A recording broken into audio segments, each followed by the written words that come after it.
No black person alive has been enslaved, and no white person alive has owned a slave. Why would we talk about reparations? You're not owed anything. You just want a free handout.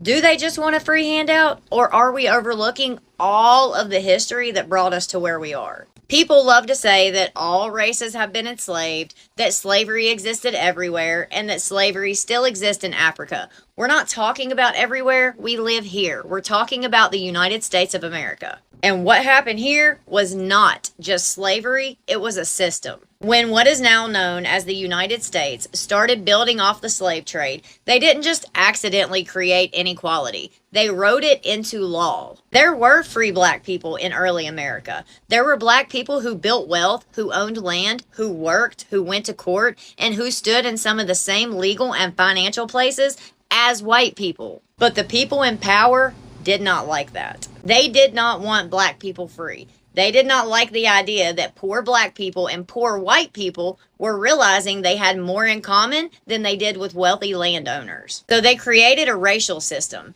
that kept black people at the bottom and gave poor white people just enough status to protect the system. This is where racial chattel slavery comes in. Chattel means property. Black people were not just enslaved as workers. They were not indentured servants. They were legally deemed property. They were stripped of their entire personhood, stripped of every human right, and that passed down through their bloodline.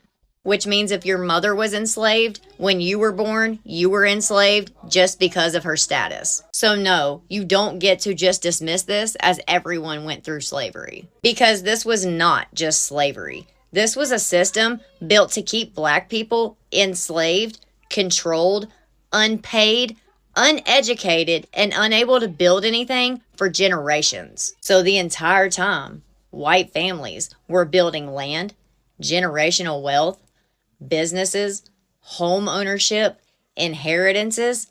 They were forcing black families to work for free and legally blocking them from making any advances to pass down to theirs. When slavery ended, they were still not handed freedom or equality. People love to talk about 40 acres and a mule. It was promised, land was set aside for it, but majority of that land was given back to the Confederates and the former slave owners. So black families were denied wealth during slavery and then denied the resources to help build back after slavery. Then came black codes, Jim Crow, segregation, voter suppression, redlining, housing discrimination, job discrimination, banking discrimination, education discrimination.